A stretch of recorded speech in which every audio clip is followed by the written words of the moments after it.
Selanjutnya kata beliau, masih poin yang pertama. Tapi ini poin yang lain sebenarnya.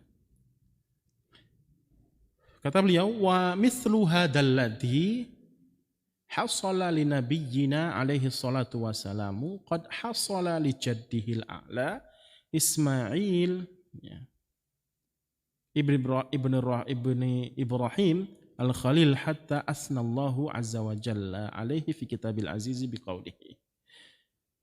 Kisah yang semacam ini kata pengarang, dan pengarang tidak menjelaskan kalau hadis ini hadis lemah atau tidak. Tidak menjelaskan. Bisa jadi beliau menguatkan hadis ini. Nah, hadis ini, kisah Nabi SAW ini juga pernah terjadi kepada nenek moyang Nabi kita. Nenek moyang Nabi kita tercinta Nabi SAW yaitu Ismail. Ismail. Anaknya, putranya Ibrahim alaihi wassalam. Sampai-sampai Allah Azza wa Jalla memuji Ismail dari sifat yang dimiliki oleh Ismail yaitu kejujuran. Di dalam kitabnya, yaitu di dalam Al-Quran, Allah Azza wa Jalla berfirman, Wadkur fil kitabi Ismail. Wadkur fil kitabi Ismail. Ingatkanlah wahai Muhammad kisah Ismail. Ingatkanlah wahai Muhammad kisah siapa? Ismail. Ceritakanlah wahai Muhammad kepada umatmu kisah Ismail. Apa sih kisah Ismail? Kata Allah Azza wa Jalla dalam ayatnya selanjutnya, innahu kana sadiqal wa'di wa kana rasulan nabiyya. Allah Azza wa Jalla perintahkan kepada Nabi SAW untuk menceritakan kisah Ismail. Apa yang harus diceritakan, gitu kan? Pertama, perintah Allah Azza wa Jalla kepada Nabi Muhammad SAW untuk menceritakan Nabi Ismail, ya kan? Satu. Terus timbul pertanyaan kedua, apa yang harus diceritakan? Kan banyak tuh di dalam Al-Quran, banyak kisah-kisah tentang Nabi Ismail secara khusus, ya kan? Nah, ketika Allah Azza wa Jalla perintahkan kepada Nabi SAW untuk menceritakan kisah Nabi Ismail, Allah Azza wa Jalla menentukan kisahnya seperti apa, macam apa kisah yang Allah Azza wa Jalla perintahkan kepada Nabi SAW untuk menceritakan kepada umat-umat Nabi SAW, yaitu Allah sebutkan. Kisahnya adalah innahu kana sadiqal wa'di wa kana rasulan nabiyya. Sesungguhnya Ismail itu benar-benar seorang yang benar janjinya, jujur janjinya. Sesungguhnya Ismail itu seseorang yang benar janjinya, menepati janjinya, jujur dalam menepati janjinya.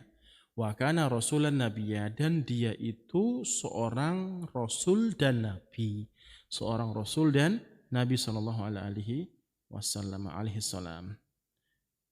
Dia seorang nabi dan rasul. Berkata Imam As-Sa'di rahimahullah rahmatan dalam mengomentari ayat ini. Kata beliau, yaitu maksud dari sesungguhnya Nabi Ismail itu benar dalam janjinya, jujur dalam janjinya adalah maksudnya dia tidak pernah berjanji melainkan kecuali pasti menepati janjinya. Contohnya apa? Allah katakan di dalam surat lain, ayat lain di dalam surat As-Saffat ayat 102 kata Imam As-Sa'di. Contohnya ditafsiri. Contoh kalau Nabi Ismail itu orang yang jujur, seorang yang jujur adalah Allah katakan di dalam surat As-Saffat ayat 102. Yang mana Nabi Ibrahim, panjangan kisahnya itu biasanya sering dikisahkan ketika khutbah Idul Adha biasanya. Ketika Idul Kurban. Biasanya para khatib membacakan ayat ini. Ketika Nabi Ibrahim bermimpi untuk menyembelih, ketika menyembelih Ismail dalam mimpinya, Itu menunjukkan bahwa perintah Allah Azza wa Jalla untuk menyembelih anaknya Ismail setelah lama tidak memiliki anak.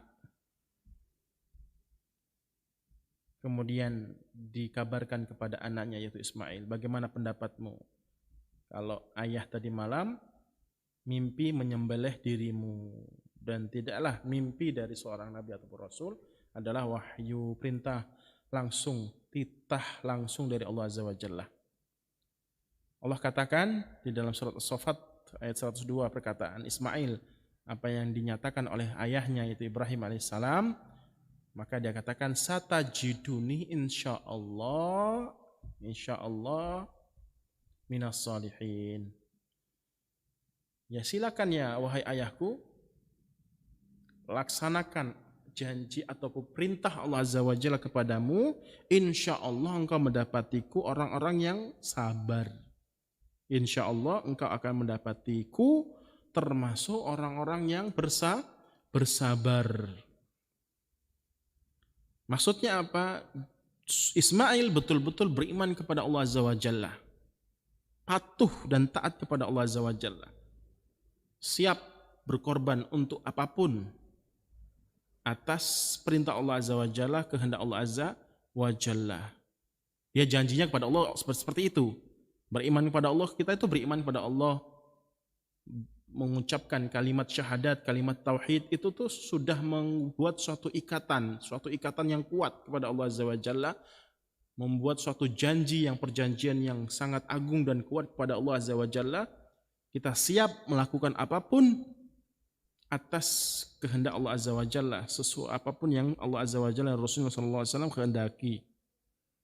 Nah, kalau kita sudah bersyahadat, mengucapkan kalimat tauhid, kemudian Allah Azza wa Jalla mengatakan ini dan mengatakan itu, Rasulullah SAW memerintahkan ini dan memerintahkan itu, kemudian kita berat memilih pilihan yang lain yang bertentangan dengan Allah Azza wa Jalla Rasulullah SAW, kita telah berdusta atas janji kita kepada Allah Azza wa Jalla. Ketika kita sudah menjadi seorang muslim mukmin, itu sudah suatu ikrar, suatu akad yang kuat bahwasanya kita siap berkorban untuk Allah Azza wa Jalla dengan apapun yang kita miliki. Nah, Ismail dia jujur janjinya kepada Allah Azza wa Jalla. Allah perintahkan seperti ini, ya dia turutin walaupun kelihatannya berat. Disembelih, coba bayangkan, disembelih. Bukan sesuatu yang ringan, kata Abdurrahman Sa'di, musibah yang Allah timpakan kepada kedua nabi ini, kedua rasul ini.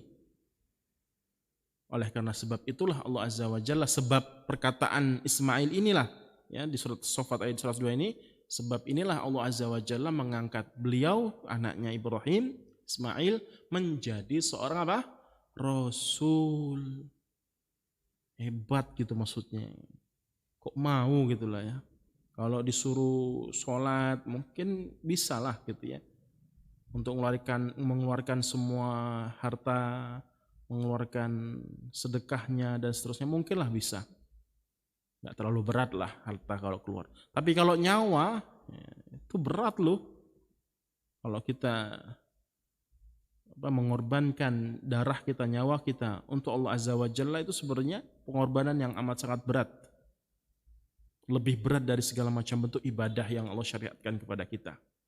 Makanya sudah kita jelaskan dulu ketika membahas tentang peperangan Badar atau peperangan Uhud, atau kisah-kisah tentang peperangan, bahwasanya jihad itu, peperangan itu bukti nyata kalau dia betul-betul memiliki keimanan yang tinggi, yang besar, puncak dari segala macam bentuk keimanan kepada Allah Azza wa Jalla, dengan dia menumpahkan, rela menyerahkan semua yang dia miliki untuk Allah Azza wa Jalla ketika berperang di jalan Allah Subhanahu wa ta'ala. Sehingga Ismail alaihissalam dia terima ketetapan, ketentuan Allah Azza wa Jalla untuk menyembelih Ismail. Tidak mengingkari, tidak menolak, tetapi dia malah mengatakan kepada ayahnya itu Ibrahim, insyaallah engkau akan mendapatiku menjadi orang ataupun termasuk orang-orang yang bersabar. Nah, ini bukti ya. Jadi ketika Allah Subhanahu wa taala sebutkan di dalam surat Maryam ayat 54 tadi, shadiqal wa'di, innahu kana wa kana rasulan nabiyya, ceritakan wahai Nabi Muhammad kisah kejujuran, kisah kejujuran Nabi Ismail alaihissalam. Seperti apa sih contoh real kisah kejujuran Nabi Ismail alaihissalam? Yaitu Allah katakan dalam surat As-Saffat ayat 102. Seperti itu. Itu yang pertama, ya. Itu yang pertama, poin yang pertama tentang kisah kejujuran para orang-orang yang dekat kepada Allah Azza wa Jalla, yang betul-betul soleh, jujur atas keimanan mereka kepada Allah Subhanahu wa taala.